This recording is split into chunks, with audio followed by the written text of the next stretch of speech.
Hora Segura es Radio 97.1. Continuamos con más temas. Saben que recientemente el Govern aprobó el decreto ley de medidas urgentes en materia de vivienda con el objetivo de aumentar la oferta de viviendas disponibles en todo nuestro territorio. Vamos a conversar con Toni Jaume, presidente del Colegio Oficial de Administradores de Fincas de Baleares. Bienvenido.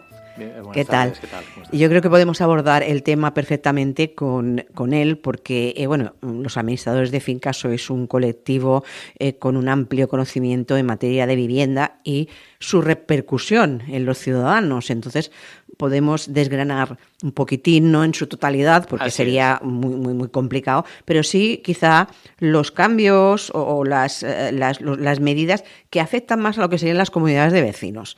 Entonces, en líneas generales, la valoración, ¿cuál sería? Si podríamos hacer una valoración en general, ¿qué podríamos decir? Bueno, yo creo que es un decreto valiente. Es evidente que en Baleares tenemos un problema grave de vivienda y creo que todas las medidas que se puedan adoptar para incrementar ese parque de vivienda es positivo y que aquí lo que hace el Gobierno es, articular una serie de medidas que los sectores implicados en el ámbito inmobiliario le íbamos proponiendo y que se han recogido muy bien y por tanto tengo que decir que una valoración a priori es buena.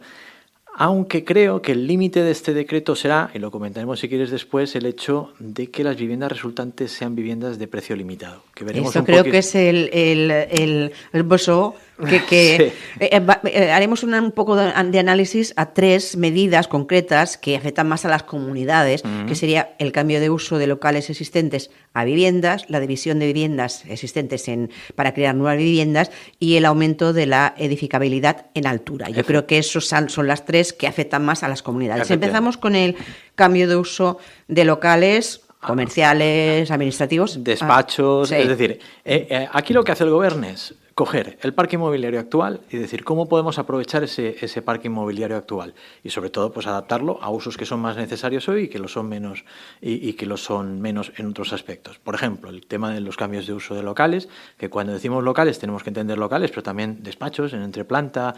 Sabes que hay muchos edificios que se construyeron en la planta entresuelo o planta primera y segunda se ponían despachos. Claro, aquello respondía a una realidad de los años en que se construyeron, años 70, 80, en que, si te fijas, la organización profesional era muy distinta a la de hoy.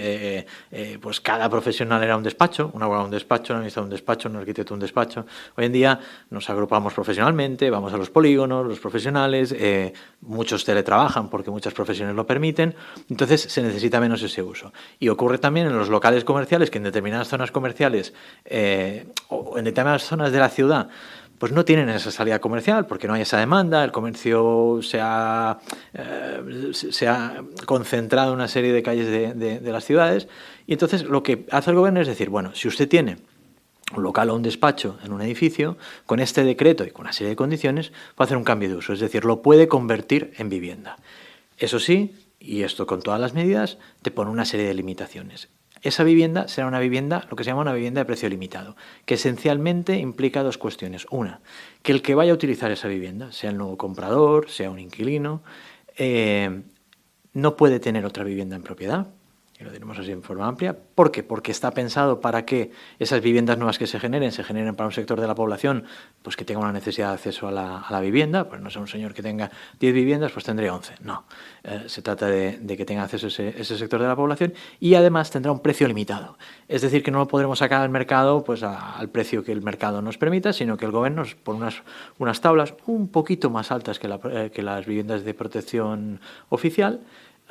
Y nos dice, pues si tú haces esa vivienda, si conviertes ese local en vivienda, se lo tienes que ofrecer a un señor, vender o alquilar a un señor o a una señora que no tenga otra vivienda y además se lo tienes que ofrecer a un precio máximo determinado. Fíjate que esto mismo nos ocurrirá con las viviendas que dividamos o si crecemos plantas. El Gobierno nos dice, todas estas medidas las puedes hacer, pero la vivienda resultante será vivienda de precio limitado. Y esta es la parte que yo creo en la que el Gobierno comete un error. Y comete un error, aunque la política, cada grupo critica lo que considera que tiene que criticar. El problema es que este precio limitado es lo que, en nuestra opinión, como administradores de fincas, es lo que puede hacer que muchos propietarios no se animen a hacer estas operaciones. Claro, porque yo lo que veo, yo tengo un local, lo quiero convertir en casa, tengo que invertirme un dinero, 20, 30.000 euros, no lo sé, no tengo ni idea. Entonces yo tengo un gasto. Y si luego no puedo recuperar este gasto, pues dejo el local como está. Claro. Entonces o me tienen que ayudar a que yo haga la reforma, el gobierno, o dejarme que no pierda. A ver, no sé si he hecho una tontería. No, todo lo contrario. Es decir, fíjate que te has dado en el clavo. Ahora olvidemos por un momento este decreto. Imaginemos que tú, con la normativa urbanística actual, tú tienes un despacho y dices, bueno, lo convierto en vivienda. La normativa me lo permite, supongamos este caso, ¿eh? La normativa me lo permite, yo efectivamente me tengo que gastar 20, 30, bueno, si con 20 o 30 conviertes un despacho en vivienda. No tengo ni idea, he dicho esto. No. Madre mía, entonces sí es más. Te quería hacer la broma de decir, pásame tu contratista porque lo contrato, ¿no? Pues, las obras sabemos que son caras, pero bueno, por poquito dinero que me gaste, yo me gasto 20, 30 o 40 o 50 o 60 en hacer ese cambio. Peor me lo pones. Y luego, cuando tengo la vivienda resultante en Mercado Libre, pues dices, mira, lo voy a hacer porque mi despacho no tiene salida, pero en Mercado Libre lo puedo alquilar por 1.000 euros, supongamos, o por 800, lo que me permite ahora el mercado. Bueno, pufé números. Pero claro, si me dices, no, mira, Marga, gástate esos 20 o 30 y lo sacas al mercado, pero lo puedes alquilar por 600.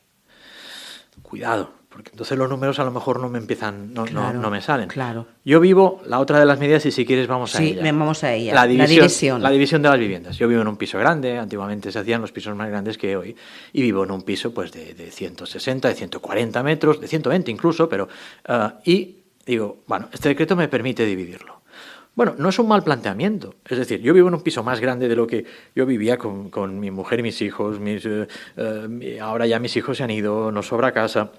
Bueno, pues hacemos una división de la vivienda, creamos dos viviendas. Es que la idea es muy buena. En principio, o sea, yo lo he aplaudido. Perfecto, incluso yo lo decía antes de que yo creía que me lo había inventado yo todo esto y veo que me parece muy bien. Lo que pasa es que lo de limitar es lo malo. Aquí está el problema. Sí. Yo hago dos viviendas, es que es perfecto. Dice, mira, yo hago dos viviendas, me quedo en una un poco más recogida, incluso menos FENAT, menos calefacción y menos historias, y en la otra resultante la alquilo. Fantástico. ¿Qué pasa? La alquilo. Cuidado, porque vuelvo a gastarme 20 o 30 o 40 o 50 o 60 en hacer esa división. Piensa que además de la obra pues necesito un proyecto, intervienen técnicos, es decir, que a veces tiramos corto incluso con los 50 o 60, pero bueno, yo me gasto un dinero en eso y en Mercado Libre me permitiría, bueno, esa vivienda resultante pues la alquilo, oye, y un complemento a mi pensión y allí saco pues 800 euros que me permite el mercado. Pero cuidado, no, porque aquí el precio limitado me vuelve a decir, bueno, primero busca una persona que no tenga otra vivienda, ya no se lo puedo alquilar a cualquiera. Y después, alquíleselo a un precio limitado. Por tanto, para amortizar ese dinero ya me viene más justo, porque depende de cómo, puedo tener que alquilárselo por 500 o 600 euros. Yo me quedo con el piso de 200 metros. Es que no me sale a cuenta, porque me habré gastado 50.000 euros mínimo, porque ya veo que mis 20.000 euros Así del es. local, que creo que es más fácil un local que una casa, pero bueno, entonces yo esto no y luego el aumento en altura. Bueno, esto ya sería... El aumento en altura es mucho más complicado. Esto, uno que tiene un ático, que le pongan encima más casas, Aquí es que está, esto no. El aumento en altura hay que pensar, es decir, en una comunidad de propietarios ya existente es mucho más complicado. Primera, porque que tampoco está exactamente pensado para esto. Te lo permiten este tipo de inmuebles, pero no está pensado para esto. También lo que piensa el gobierno es, si yo tengo un solar y voy a edificar en ese solar y la normativa actual me permite hacer, 3 alturas y 6 viviendas, con este decreto se reevalúan esas alturas y a lo mejor puedo hacer 5 en lugar de 3. Vale, se trata de esto. Y esas dos resultantes, esas dos plantas resultantes y esas... voy a decir algo, 4 viviendas resultantes serán viviendas de precio limitado. Vale. Bueno, bien, este ya es otro planteamiento. El promotor aprovecha mejor ese solar y salen 2 viviendas o 4 viviendas más donde no las Pero había. se trata de eso, no de que esta finca de aquí adelante También que una comunidad de propietarios que tenga 3 alturas o 4 alturas, con esta norma se reevalúan las alturas y dice, oiga, usted puede construir 2 plantas más, pero es complicado, porque lo primero que me ocurre es, oye, yo la estructura que tengo es la que es, el edificio actual es la que es, yo para levantar 2 plantas aquí encima tengo que reforzar... Pero mi pregunta es, ¿quién levantaría eso si ya no es del constructor, si es de los habitantes? Correcto, el derecho es de la comunidad de propietarios. ¿Qué podría hacer la comunidad de propietarios? Bueno, levantarlo ella que es improbable, porque la comunidad de propietarios como promotor no es muy efectiva. Pero si no se ponen de acuerdo para poner una rampa ¿cómo se van a poner de acuerdo con esto? Tú lo estás diciendo. Vamos. Es decir, en comunidades de propietarios pocas veces se va a dar, pero bueno, está esa puerta abierta. También ocurre, imagínate, no todos los edificios son comunidades de propietarios. Un propietario que tiene un edificio de 3 plantas y ahora le permiten construir 2 y solo es suya o de su familia, 2 germans que heredaron, no sé qué. Bueno, aquí podrían hacer 2 plantas más. Aquí sí. Y por eso te voy a lo mismo, es decir, valoración del decreto. Es decir, bueno, la intención es muy buena. Sí. Ahora, el precio limitado es lo que va a hacer. Fíjate que yo he oído críticas al contrario, porque te dicen, precio limitado te da precios por metro cuadrado útil de 2.000, bueno, entre 2.200 y casi 3.000 euros. Y hay quien te dice, sigue siendo mucho para el ciudadano de a pie pagar. Ya, pero es que el problema es que nos guste o no, el que lo hace tiene que amortizarlo, porque si no lo hará. Nadie hace un negocio para perder dinero. ¿Y hay un mínimo de metros de casa? Perdón. El mínimo lo establecen los decretos de habitabilidad. Depende. Baleares 60. sobre los 30 metros. 30, vale, 30. Sí, porque se han hecho casas de 30 metros, digo, ahora solo faltaría que tengan que ser más grandes. No, hay un. No lo quiero decir mal, pero hay un máximo. Creo que estamos en 90. Es decir, las viviendas de precio limitado son viviendas de 90 metros, porque se está pensando en no hacer viviendas suntuosas, sino Pero aquí yo creo que esto se acabará corrigiendo o bien ayudando a las reformas al propietario o bien flexibilizando un poco quién puede acceder y el precio. Pienso, porque si no, nadie se meterá en este berenjenal. Mira, lo que tenemos que entender es que, más allá de la política, porque no quiero ni debo ni entrar en política, pero lo que tenemos que entender es que tenemos un problema de vivienda. Ese problema de vivienda es un desequilibrio entre la oferta y la demanda, es decir, faltan viviendas y hay más gente que demanda viviendas que la oferta.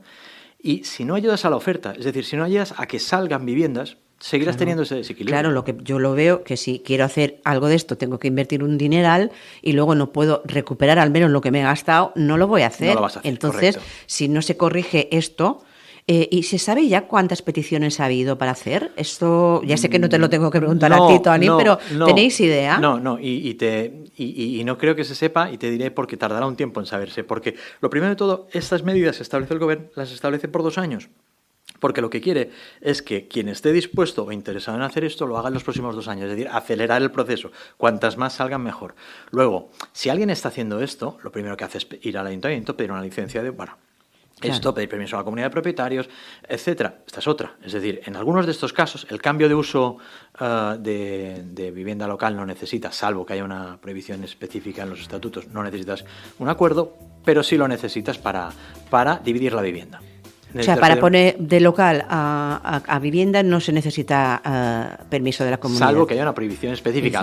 Sí. Alguna escritura pues prohíbe pero un eso título. se puede cambiar, ¿no? Las cosas están para cambiarse y adaptarse a las necesidades. Sí, lo que pasa es que en las comunidades estas cosas se cambian por unanimidad. Tienen que estar todos de Claro. acuerdo. Y a veces basta que tengas un vecino un poco... Bueno, es que vuestra colectivo, o los administradores de fincas, tratáis tantos temas relacionados con la convivencia, el hogar, la vivienda, que sois grandes conocedores de toda esta problemática. Continuaremos próximamente hablando de cuestiones, porque nos queda tanto por comentar. Toni Jaume, presidente del Colegio Oficial de Administradores de Fincas de Baleares. Muchísimas gracias por esta visita. Gracias.